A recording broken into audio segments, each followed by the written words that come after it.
Boa tarde, queridos alunos do nosso curso técnico em informática.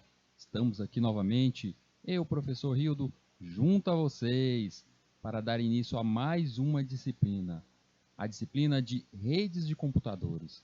Nós vamos aprender agora, nessa nova caminhada, redes de computadores. Vamos entender, eu quero que vocês, durante essa nossa disciplina, entendam realmente como funcionam todas as redes, como funciona a internet. Parar de pensar somente que a internet é algo mágico, não. Vamos entender a fundo, vamos entender como um computador se comunica com o outro, vamos entender grandes servidores de streaming, como eles funcionam, vamos entender o que são provedores e vamos, com isso, eu quero que no final dessa nossa disciplina vocês tenham a capacidade de fazer uma configuração em uma rede LAN, uma rede local, uma rede na sua casa, uma rede de uma empresa, uma rede em um supermercado.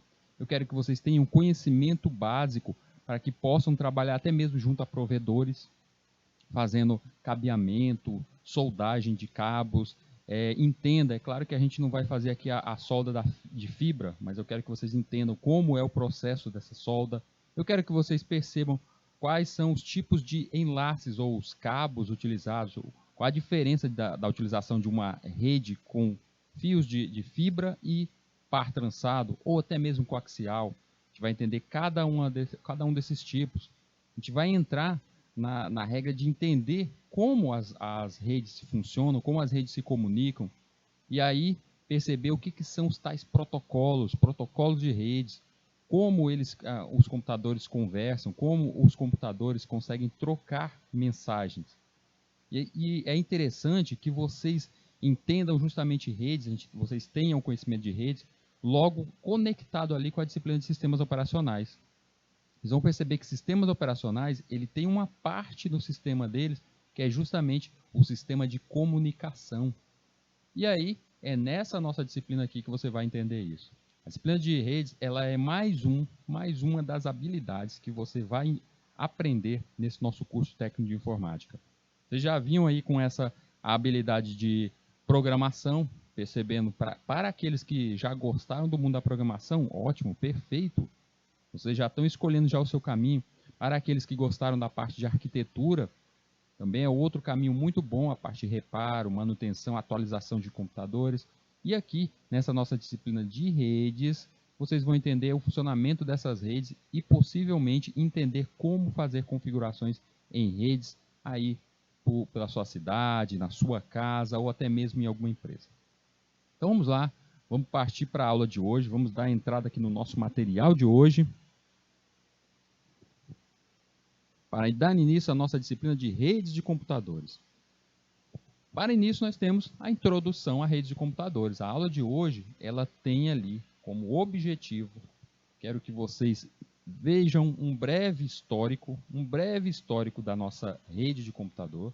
Vocês entendam um breve histórico, que vocês aprendam as características e as suas classificações. Então, eu vou dar conceitos iniciais. A gente vai ter aulas mais adiante que vamos aprender, vamos rever toda a questão do histórico da computação, criação dos computadores. Nós veremos todo o histórico das telecomunicações, da criação da internet e das redes de computadores que vem muito antes de pensar em algo como a internet, a rede de computadores, a utilização dos primeiros protocolos para computadores comunicarem já era utilizado, e a gente vai ver um pouco sobre isso. Então, nessa aula, eu vou usar bastante imagens, para que vocês, com isso, possam visualizar o possível hardware, o hardware que está ali conectando essa rede, além de nossos textos, e vou trazer aqui no finalzinho, a gente tem aquela nossa paradinha de questões, algumas questões para que a gente possa entender um pouco mais sobre esse tema. Vamos lá, vamos começar introduzindo, vendo o início ali, o conceito inicial do que seria uma rede de computador. Esse é o nível mais elementar. Uma rede consiste em dois computadores conectados, um ao outro, por meio de um cabo, para que possa compartilhar dados. Como vocês veem na imagem, então algo que eu esteja conectando dois computadores isso já é uma rede. Todas as redes, não importa o quanto sejam sofisticadas, derivam desse sistema simples. Tal ideia representou uma grande conquista nas comunicações. Então aqui, quando vocês aí você está com o seu smartphone e conecta ao smartphone de uma outra pessoa através de uma rede do tipo Bluetooth, você está ali fazendo uma rede. Você já está no conceito básico de uma rede, pois cada um desses smartphones são computadores e basta conexão entre eles e a troca de dados, informações, ou qualquer troca entre esses dois itens, entre essas duas máquinas. As redes surgiram da necessidade de compartilhar dados em tempo hábil, ou seja, a necessidade do ser humano de trocar informações trabalhadas ali numa máquina para uma segunda máquina ou até para um segundo local de forma mais rápida. Os computadores pessoais são ferramentas de trabalho ótimas para produzir dados, gráficos e outros tipos de informação, mas não possibilitam que você compartilhe rapidamente os dados que criou. Então, o computador por si só, se a gente for pensar no computador isolado, por mais moderno que ele seja, ele não tem em si como compartilhar, como enviar diretamente para outra máquina alguma coisa. Vamos pensar da seguinte forma: o início da computação. O que nós precisamos? Nós precisamos ter processador, memória RAM e entrada e saída. Ou seja, nós precisamos dessa tríade. Nós precisamos ter um processador para processar todos os dados que entram pelo dispositivo de entrada e saída. A gente tem a memória para armazenar todos os dados. E a gente tem ali, no caso, nessa troca e nessa variação entre trocas, nós temos justamente a formação do computador, algo que vocês viram lá em arquitetura e estão vendo dentro da disciplina de sistemas operacionais. Só que o que gerencia tudo isso é o sistema operacional. O sistema operacional tem a função de gerenciar tudo isso. Mas em que momento ele tem em si algo para compartilhar, para enviar ou receber algo de outro sistema, de outro computador? Em momento algum, a não ser o módulo chamado módulo de comunicação. Entre as diversas gerências, já devem ter visto algumas das gerências, vocês devem lembrar na nossa disciplina de arquitetura, que vez e outra, eu mostrava para você um gerenciador de tarefa, gerenciador de dispositivos, e existe o gerenciador de comunicação. Lá no gerenciador de tarefas, a gente já tem uma parte, uma aba, que é só para a parte de comunicação, ou também chamada de internet. Lá a gente consegue ver as conexões possíveis que o nosso computador está ali a fazer. Nós conseguimos ver a velocidade dessa conexão. Então é a partir dali, a partir daquele módulo, que a gente consegue gerenciar. O sistema operacional tem esse módulo específico para fazer essa gerência de máquina. Então, se a gente for pensar deste modo aí, a gente necessita somente da questão física para essa conexão. A única coisa que está faltando aí. Então, um conjunto de computadores e outros dispositivos conectados juntos chama-se rede, assim como o conceito de computadores compartilhando os recursos. Um computador conectado a outros pode compartilhar os dados dos outros computadores, impressoras e outros dispositivos. Então pensem comigo. Eu tenho aqui nesse computador, vou chamar ele de computador 2 e eu tenho o computador 1. No computador 2, eu tenho ali, fiz a instalação. Imaginem que isso aqui é uma impressora, tá, pessoal? Eu tenho ali uma impressora conectada ao computador 2. Quero imprimir alguma coisa daquela impressora lá. O que eu devo fazer? Salva no pendrive, leva lá para o computador 2 e imprime de lá. Ou então, você utiliza a rede. Você pode conectar, se não estiver compartilhado localmente, você pode utilizar a grande rede, ou seja, utiliza um servidor de e-mails, envia aquele arquivo para o servidor, baixa no segundo computador e faz uso da impressora. Ou, simplesmente, a gente utiliza essa via de compartilhamento entre essas duas máquinas, uma rede local, essa conexão local.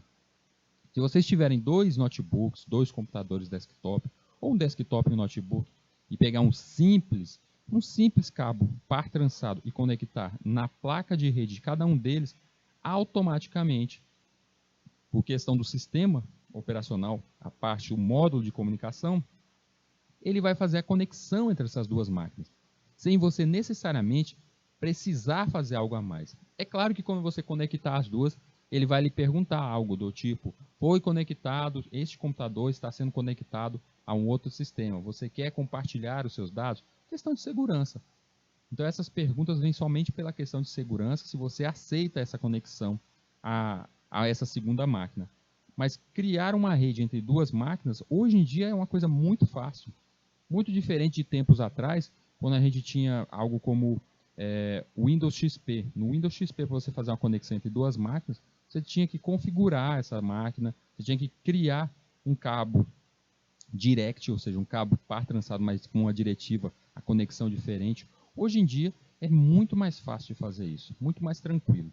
Então, aqui nesse caso, eu fazendo uma simples conexão entre essas duas máquinas, eu conseguiria imprimir alguma coisa no segundo computador, ali naquela impressora, pelo primeiro computador, desde que, quando eu fizesse a conexão, eu estivesse compartilhando no computador 2, compartilhando recursos. Eu não posso, não é simplesmente porque você está conectado que você tem aí permissão para fazer, para deixar livre aí, a impressão da forma geral. E aí, aqui já começa o primeiro passo para vocês entenderem de muitas vezes atos que fazemos, deixar a nossa rede e até mesmo nossos arquivos, nossa segurança, os nossos arquivos pessoais, nosso computador sem segurança. Se ao instalar um sistema operacional em sua máquina e você sai dando permissões, liberando acesso total à rede local, algo desse tipo, você poderá estar liberando recursos como o uso da sua impressora. Vocês já chegaram em algum shopping, em alguma loja, que lá tinha conexão via internet. Você pegaram o seu smartphone, conectou e antes de conectar, apareceu algumas mensagens no seu celular dizendo que se você tinha certeza que queria aceitar aquela conexão, que ali você poderia estar compartilhando dados seus, porque é uma via de mão dupla. A gente tem que tomar muito cuidado com as permissões sobre os nossos arquivos, porque a gente deixa livre. E aí é justamente nessa disciplina que a gente vai aprender muito sobre isso. Essa disciplina é para você não simplesmente entender o que são redes e como criá-las, mas para que você possa tratar sobre a segurança, você tem uma visão de segurança sobre redes.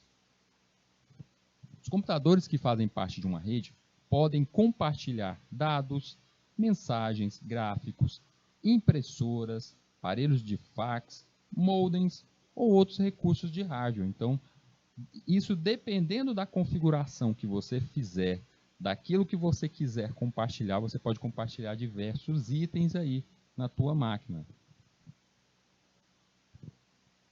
Questão da classificação da rede. As redes começaram pequenas, com até 10 computadores conectados a uma impressora. A tecnologia limitou o tamanho da rede, incluindo o número de computadores conectados, assim como a distância física que poderia ser abrangida por essa rede. Então, inicialmente, os primeiros computadores que estavam ali, vamos pensar que isso aqui é um computador, viu, gente? Pensar que eu estou criando aqui, fazendo a ligação entre essas máquinas aqui, ó. Estou conectando essas máquinas. E nessa conexão aqui, nessas várias máquinas aqui, inicialmente, o máximo de conexão que a gente poderia ter seria de 10 máquinas. Isso nomeado pela largura de banda, isso nomeado também classificado não só pela largura de banda, mas também pela questão da sua placa de rede. Esse hardware que a gente falou dele lá na disciplina de arquitetura, foi um dos hardware que foram apresentados, que é justamente a questão da placa de rede. A gente sabe que a placa de rede, a gente pode colocar ela off-board, conectadas ali na entrada PCI, ou simplesmente a sua placa-mãe já tem ali a entrada ali, a placa de rede on-board. Então, nesse caso aí, inicialmente, nos primeiros anos da internet, vamos voltar lá para o Windows do milênio, Windows 2000, os primeiros eram o máximo de conexão que você poderia apresentar aí, era uma rede com 10 computadores, no seu início. Mas isso foi melhorando com o invento dos protocolos. A gente tem que entender também, além da classificação do tamanho da rede, tem a questão também dos portes do computador. A gente tem computadores de grande, médio e pequeno porte. O caso dos smartphones aí que a gente vê nessa nossa imagem. A gente tem aí 5 smartphones fazendo uma conexão, deverá ser algo como uma conexão Bluetooth, ou utilização todos em uma rede Wi-Fi, todos eles ali conectados. É possível fazer isso tranquilamente, eu tenho certeza que muitos de vocês já fizeram isso, já fizeram conexão Bluetooth, até de infravermelho também utilizando isso. E aí, o que pode restringir o acesso a uma rede é justamente você ter um arquivo, você ter um sistema, você está com um computador em um sistema um computador de pequeno porte, como um smartphone. E aí você quer conectar em um computador do tipo desktop, esse que fica na sala de estar. Você querendo fazer uma conexão como essa, são sistemas operacionais diferentes. Isso vai ser falado para vocês mais adiante, acho que bem mais adiante aí, lá na disciplina de sistemas operacionais, quando a professora Amanda estiver mostrando para vocês os tipos de sistemas operacionais. Vocês já sabem assim que existe o Linux, existe o Windows, existe Android. Então o nosso smartphone aí, ele tem um sistema operacional diferente daquele do desktop. Mas a comunicação entre eles, qual vai ser o respeito? Como elas vão conseguir se comunicar? Justamente através dos protocolos. Outra classificação também que causa um certo impedimento, isso no início, historicamente, no início das redes de computadores, era a classificação quanto à arquitetura da máquina. E aí a gente tem, isso falado também lá na disciplina de arquitetura, quanto ao número de processadores, se ele é monoprocessado, multiprocessado, então tem vários núcleos. Então isso também acarreta na questão do uso da rede, uso de internet. Quanto ao ambiente de processamento, se ele é centralizado ou distribuído, aqui tem um outro tipo, nesse centralizado e distribuído. Centralizado, normalmente você tem ali em uma máquina, até o final dessa disciplina eu aprendo a desenhar um computador bonitinho para vocês. Está ali um Windows funcionando ali naquele notebook, naquela máquina, centralizado. E aí, se for distribuído seria algo como servidores. Principalmente vê isso hoje em dia em servidores. Eu tenho algo como 10 máquinas. Nestas 10 máquinas, o meu sistema operacional está nas 10, distribuído entre as 10, fazendo com que cada máquina trabalhe um módulo daquele sistema. E ao ser desse jeito, nós estamos falando de sistemas operacionais distribuídos. Você vai ter uma aula lá, a professora Amanda vai mostrar isso para vocês também. Tá? Vai chegar um momento que ela vai falar sobre isso. Esses sistemas operacionais distribuídos, eles estão não somente em uma máquina, mas eles estão divididos em várias máquinas.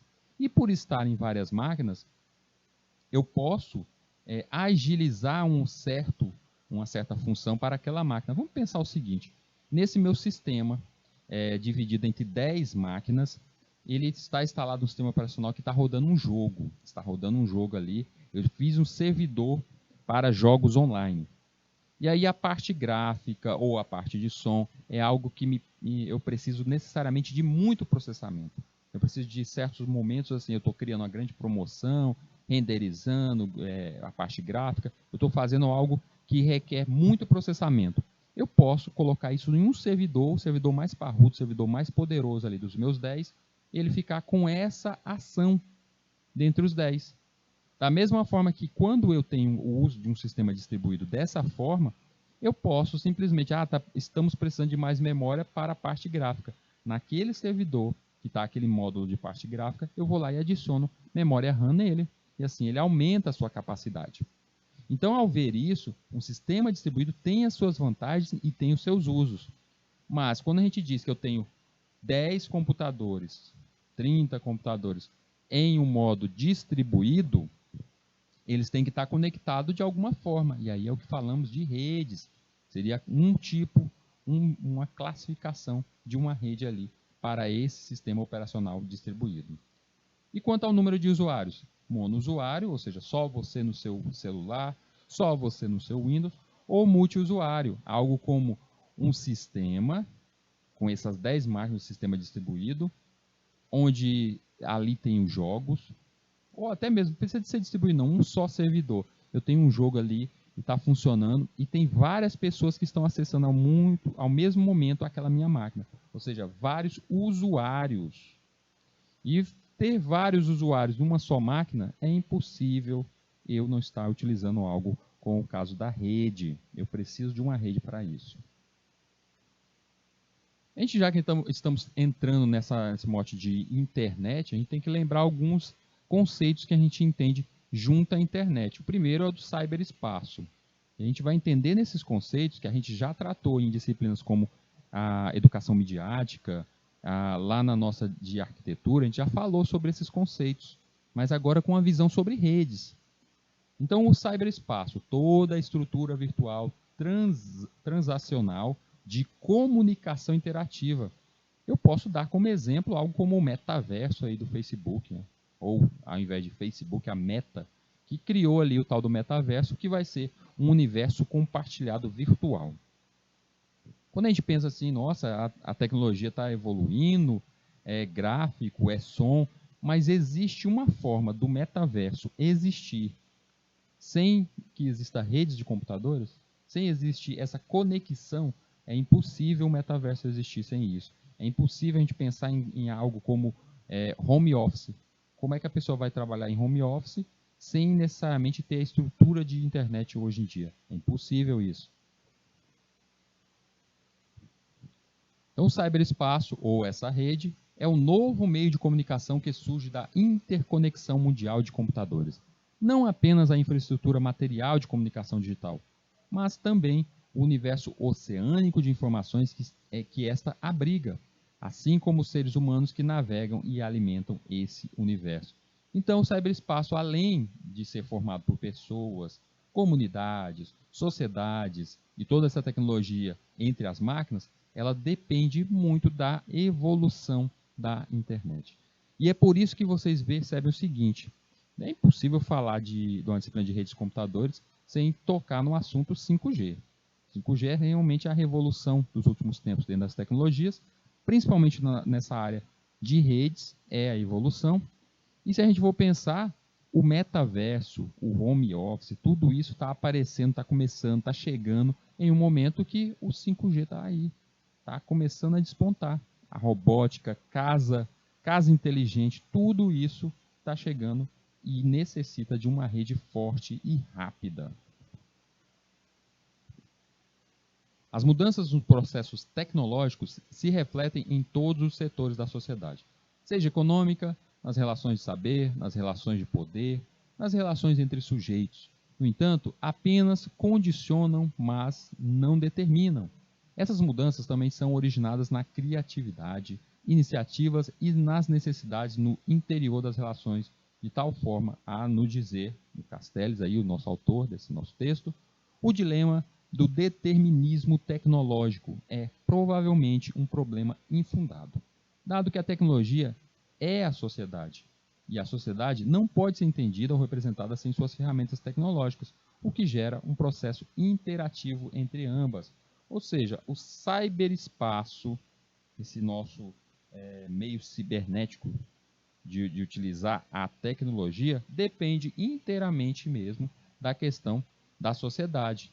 E aí a gente foca em outro ponto, que é a Web 2.0, que ela, além de auxiliar algo como a criação desses universos digitais compartilhados, a gente tem que entender que a Web 2.0 é a internet com movimento. E nessa internet com movimento, essa internet que precisa da participação, onde qualquer pessoa vai lá e inclui material, a internet, a Web 2.0, a internet 2.0, ela é mais do que somente uma internet com movimento, mas é uma internet onde a participação é de todos. Vocês veem algo como uma rede social como o Instagram. O Instagram só existe não por causa dos seus desenvolvedores, mas por causa das pessoas que alimentam ali, que são os usuários comuns. Ele mesmo, se você for pensar o que o Instagram, o que o Facebook, o Twitter, o que a empresa que é dona dessa grande tecnologia, desses servidores, o que eles incluem? A porcentagem de inclusão deles é mínima. O que eles fazem normalmente é gerenciar essa informação que ali está. Então, se a gente for pensar nessa internet evoluída, essa internet com movimento, ela carrega uma ampla variedade de recursos e serviços, incluindo os documentos interligados por meio de hiperligações da World Wide Web, e a infraestrutura para suportar o correio eletrônico e serviços como comunicação instantânea, e compartilhamento de arquivos. Então é muita coisa que está tendo essa conexão, documentos, programas, serviços, muita conexão. Então quando a gente fala dessa conexão, isso depende necessariamente das redes de computadores. Outro ponto que a gente pode dizer que está totalmente interligado às redes de computadores são as redes sociais. Redes sociais são um meio de se conectar a outras pessoas na internet. Sites de redes sociais geralmente funcionam tendo como base perfis de usuários. Isso aqui a gente já sabe como é que é o funcionamento de redes sociais, tanto que a gente já aprendeu isso em outras disciplinas, já falamos bastante sobre as redes sociais. Mas eu quero que vocês agora deem uma olhada sobre Facebook, sobre Instagram, TikTok. Eu quero que vocês percebam que para que ela possa existir, é necessário que exista uma tecnologia de rede, que exista conexão direta. Naquele momento, você consegue acessar. Você tem um smartphone aí, você tem seu mini computador. Você consegue acessar uma rede social sem necessariamente estar conectado à grande rede de computadores, à internet? Isso é impossível. Então, é necessário que haja essa conexão, e além de haver essa conexão, é necessário qualidade nessa conexão. Geralmente, esse site oferece vários níveis de controle de privacidade. Por exemplo, Facebook permite que outras pessoas encontrem seu perfil procurando pelo seu nome e endereço de e-mail. Mas você pode proteger as informações particulares do seu perfil de qualquer um que você não tenha aprovado especificamente. O Twitter, você pode definir que suas atualizações sejam particulares, podendo ser vistas apenas pelas pessoas que vocês aprovam. Daí a gente vê essas duas grandes redes se preocupando principalmente com a questão do uso da informação, a segurança sobre a tua informação. E isso, para ser implementado, para que haja uma segurança entre arquivos, se você está abrindo a porta do seu computador para que outra pessoa possa entrar e ver suas informações ali no seu computador, como é que eu posso restringir a níveis ali? Isso depende muito do uso, dos tipos de protocolos, da questão do modo como meu computador compartilha essas informações. É o que a gente vai entender a fundo nessa nossa disciplina. E por último aqui, nessa questão aqui das redes sociais, da questão do cyberespaço, a gente tem a ética. A questão da ética, não somente no cyberespaço, mas como o uso da internet como um todo, a gente tem que entender que a gente tem que ter muita ética, a gente tem que ter esse juízo. Ética, juízo referente à conduta humana suscetível de qualidade do ponto de vista do bem e do mal. Seria oportuno refletir sobre relações interpessoais dentro do ambiente virtual, buscando perceber e analisar distorções de atitudes entre as identidades virtuais, apontando as nuances dos valores éticos que sejam cabíveis nas diferentes realidades, real e cibernética. O que a ética tem necessariamente a ver com as redes de computadores? A gente tem que entender o seguinte, foi muito falado sobre ética quando a gente estava na disciplina de arquitetura, porque por muitas vezes chega até a nossa mão, informações sensíveis, informações que correspondem somente à privacidade daquela pessoa, o dono daquela máquina. A gente tem que ter muita ética ao tratar esse tipo de informação sensível. E aí, a rede de computador, vocês vão perceber, e com o tempo, que essa questão de visualizar como ela funciona, entender como é o acesso das redes, entender dados como, por exemplo, cada máquina na internet, ela tem ali um número, um endereço para ser encontrado, o IP. E por diversas vezes, esse IP a gente utiliza IPs públicos, abertos, ou seja, deixando totalmente aberto aí, suscetível a qualquer pessoa entrar na nossa máquina. Seria o equivalente a você, na sua casa, chegou de noite, madrugada, você vai dormir e deixar o portão da frente aberto. Ou então, fechar o portão, mas colocar uma chave em um lugar que sempre todo mundo sabe, debaixo do capacho, debaixo do capacho ali na porta, na entrada. Você vai lá e coloca debaixo daquele tapetezinho a chave de entrada. Será que isso é uma segurança? Então a gente vai entender muito sobre isso, porque muitas vezes a gente faz essas práticas no mundo da internet, no mundo das redes de computadores. Então a ética é importante você saber que as empresas e as marcas estão usando esses serviços para conseguir a audiência. Esse tipo de marketing social funciona porque ele se apoia em construir uma comunidade, porque tem aspectos bons e ruins para o cliente. A internet em si, nós já discutimos isso outras vezes aqui. Ela está sendo utilizada por empresas justamente para utilizar nesse marketing social. A gente vê os tais influenciadores. Então, por muitas vezes, isso vai ser visto, vai ser utilizado aqui. Bora falar um pouquinho sobre a evolução dos sistemas computacionais. Sistemas computacionais que se confundem logo diretamente com os sistemas operacionais das máquinas, porque quando a gente falou lá na disciplina de arquitetura, a gente teve uma certa visão ali principalmente sobre a arquitetura das máquinas, o hardware, mas o software a gente levou meio de leve, falava ali, foi nessa época que foi criado o Windows, mas a gente não adentrou de o que era aquele sistema, o que ele realmente fazia naquela máquina. E aí vocês vão ver isso principalmente lá na aula de sistemas operacionais, e aqui vocês têm que entender, nesta evolução dos sistemas computacionais, o que isso influenciou necessariamente na criação das redes de computadores. Então, nas primeiras décadas de existência, os sistemas computacionais estavam centralizados. Ou seja, eu tinha esses grandes computadores, como esse aí, o IBM 709, o IBM 7094, cada um desses aí, o PDP-7, que vocês sabem que é um computador até que eu admiro muito. A gente vai ter uma aula que eu vou recontar a história da criação dos computadores agora com a visão de redes, e aí eu vou falar um pouco mais desse computadorzinho aí, o PDP. Ele é muito importante mesmo na evolução tecnológica da humanidade, a gente vai entender um pouquinho mais lá. Alguns que assistiram essa minha aula lá em arquitetura devem estar recordando, eu lembro desse daí, o PDP ele fez parte da evolução, principalmente até no mundo dos consoles. Mas essas máquinas, elas eram centralizadas, ou seja, não tinha conexão. Se você quisesse levar um arquivo de uma máquina para outra, você deveria salvar isso da forma que aquele computador aceitava, fita, cartões perfurados, se fosse até já com a invenção dos disquetes, você tinha que levar através desse modo aí. Então não havia uma conexão entre eles. Então a gente tem que entender o seguinte, que para os sistemas computacionais eles conseguirem ser necessariamente úteis nas máquinas hoje em dia, eles deverão ter em si um módulo chamado módulo de comunicação, ou o sistema de comunicação dentro de um sistema operacional. Então não é algo que necessariamente temos que instalar o sistema de comunicação e temos que instalar o sistema operacional. Ele vem junto, é como um módulo.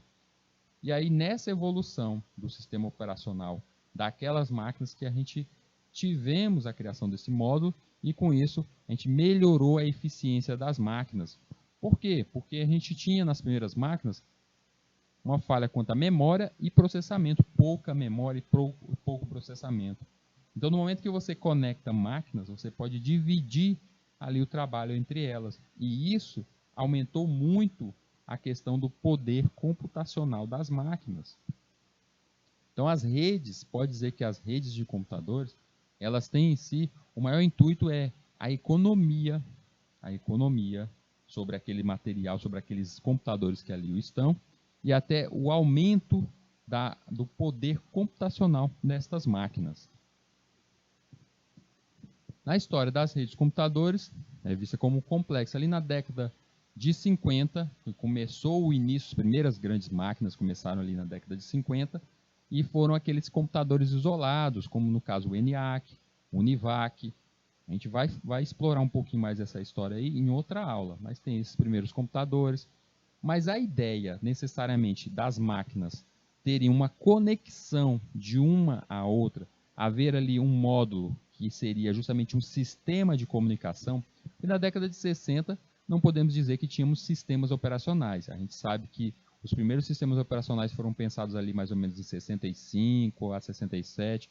Inclusive, é por isso que eu puxo muito puxo o saco, puxo a sardinha ali para o lado do PDP, que ele é um que utilizava um certo sistema operacional nele. Mas ali, na década de 60, é que surge, junto com a empresa Xerox, essa que fabrica impressoras, ela que teve a ideia de um sistema de comunicação. Não um sistema operacional, mas um sistema ali, um módulo, um algoritmo que fizesse justamente a conexão entre essas máquinas. Que levasse essa conexão entre essas máquinas. Então a gente foi se visto, a partir daí, que existia uma certa necessidade de conectar máquinas remotas. Nós temos duas máquinas, dois computadores, e somente uma delas tem uma impressora. E aí, para imprimir só na máquina número 2? Não, se eu tiver uma rede, eu consigo transformar essa impressora estando conectada em todas as máquinas ali daquele escritório. As primeiras conexões eram via modem e linhas telefônicas. É outra que a gente vai falar bastante quando eu estiver falando sobre a história das redes de comunicações, ou seja, começar a contar a história das telecomunicações. A gente vai entender o que são modem, por que existe o modem que vem de modular, uma transformação da rede com a frequência analógica para digital. A gente vai entender isso nesta aula. E por que utilizar linhas telefônicas? Por que foram utilizadas linhas telefônicas nas primeiras conexões com a internet? A gente vai entender um pouco sobre isso. Ao longo dos últimos 20 anos, a questão dos computadores de processamento de dados, central de processamento de dados, o antigo CPD, cedeu lugar a um novo modelo, em que um número de computadores separados fisicamente, mas são conectados. Ao invés de ter somente uma sala que tinha vários computadores, agora eu posso dividir isso. Imagine só numa empresa, as empresas na década de 60, ela tinha um setor que era chamado só de CPD. Era uma grande central, um local onde uma grande sala, onde era ali que ficava todo o maquinário. Na empresa toda não tinha outros computadores, elas ficavam todas concentradas ali. Porque a troca de informações de uma máquina para outra era necessário um salvamento em fita magnética, em cartão, para levar para aquele segundo computador, para que ali pudesse ser processado naquela segunda máquina. Mas com o advento das redes e justamente com os sistemas de comunicação, então não foi obrigatório que esses computadores ficassem todos no mesmo lugar. Estes sistemas de computação, de comunicação, são chamados de redes de computadores. E nesse projeto, nesse sistema chamado rede de computadores, a gente só depende de fazer a estruturação da rede para que haja uma comunicação. Bora ver aqui um resumo aqui das décadas do século passado, para entender como foi essa evolução dos computadores com a visão da rede. Década de 40, a gente tinha computadores enormes e eletromecânicos. Eles eram cheios de falhas. Por quê? Porque não tinha ainda a questão da velocidade de processamento como vemos hoje em dia. Ou até os computadores logo adiante, que são os de transistor. Por isso, em 47 ali, eu já dei um salto, já pulei dos valvulados aí, os transistores e semicondutores. Com isso, evoluiu o processamento da máquina. Mas mesmo assim, ela ainda tinha grandes falhas. Década de 50, os computadores continuavam gigantescos, eles eram vistos como mainframes e só eram usados dentro de empresas. Os programas vinham de cartões. Vocês lembram lá da disciplina de arquitetura, quando eu contei isso? Todo programa, para que ele fosse inserido e lido na máquina, era inserido um programa através de cartões perfurados. O processamento e armazenamento era centralizado, não havia conexão. E por isso era chamado de terminais burros. Um terminal onde você necessariamente ele não fazia até um processamento ali daquele dado bruto para a transformação da informação final. Final dos anos 50, foi inventado o circuito integrado, o CI, e com isso, com o CI, os computadores aumentaram muito a sua velocidade. 60 e 70, surgem os computadores menores, principalmente com a chegada das empresas como a Apple e a Microsoft ali na disputa. Principalmente a Apple, com o visionário Steve Jobs, querendo trazer para o mundo onde todos os computadores, todas as casas teriam um computador. Era um sonho dele, ele queria isso, e foi realizado, né? Foi graças a ele que essa visão foi mudada. Até mais ou menos ali meados de 70, empresas como a IBM construía computadores somente para empresas. Achava-se desnecessário pessoas comuns terem computadores. E tá você aí, talvez esteja no seu bolso o smartphone, que é um computador. Década de 80, a IBM percebeu, opa, peraí, quer dizer que isso dá dinheiro, vender computador, criar computador que serve para as pessoas comuns a pessoas do mundo, então vamos criar um computador para essas pessoas. E aí foi criado o IBM PC.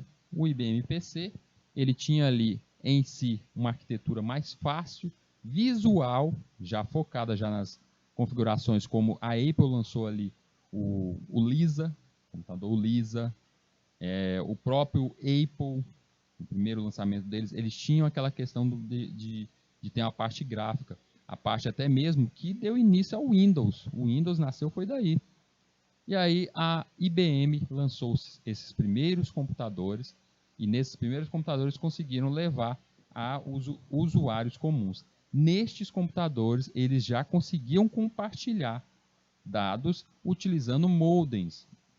Década de 80, gente. A ARPANET começa ali na década de 70. Ou seja, a internet começa ali pela década de 70. Mas na década de 80, a internet ainda não era difundida do jeito que é hoje em dia. Não tinha esse sucesso todo que a gente vê hoje em dia. Não tinha essa evolução, até na questão dos protocolos. Mas os computadores da IBM, os computadores IBM PC, conseguia haver uma troca de dados entre eles. E isso foi o que mais fez o sucesso desse PC chegar aos lares das pessoas ali. Porque havia essa conexão. Você conseguiria conectar a um computador da casa de um amigo seu. Você tem um computador, seu amigo tem um outro, e aí você conseguiria mandar mensagem direto, se conectar com essa pessoa, através, é claro, da rede telefônica, mas era possível fazer essa comunicação, muito distante do que temos hoje com a internet. Mas era possível fazer isso. Na década de 90, chegando ali depois lembrando que é claro que 60, 70, 80 e 90, quem mandou mesmo foi o Departamento de Defesa americano, o DoD, Departamento de Defesa americano. É claro que eles largaram a evolução da ARPANET e com isso ficou a ARPANET, a internet em si ficou na mão das grandes instituições. E aí essa tecnologia de comunicação entre máquinas não ficou só na mão de algumas empresas, não ficou só na mão do Departamento de Defesa americano, mas chegou em outro nível ao chegar nas grandes universidades. Década de 90, como eu disse, a ARPANET deixou de existir. Ali nesse momento, a gente tinha outras chamadas MILNET, o Departamento de Defesa. Esses aí eu vou falar para vocês. Inclusive, essas outras empresas, essas outras instituições, vai ter um momento que eu vou falar aqui para vocês, vai ter uma aula nossa de a história da internet, que eu vou trazer para vocês e vou falar um pouco mais sobre cada uma dessas instituições, falar o que o Departamento de Defesa, o que ele realmente queria, o que ele fez, o que adiantou e o que evoluiu. Sabendo que ali, mais ou menos em meados de 1995, a gente teve o início dos primeiros protocolos que fazem a internet ser o que é hoje, que é justamente os protocolos de HTML, que é utilizado dentro dos nossos navegadores. E com isso é que a internet começou a ser difundida.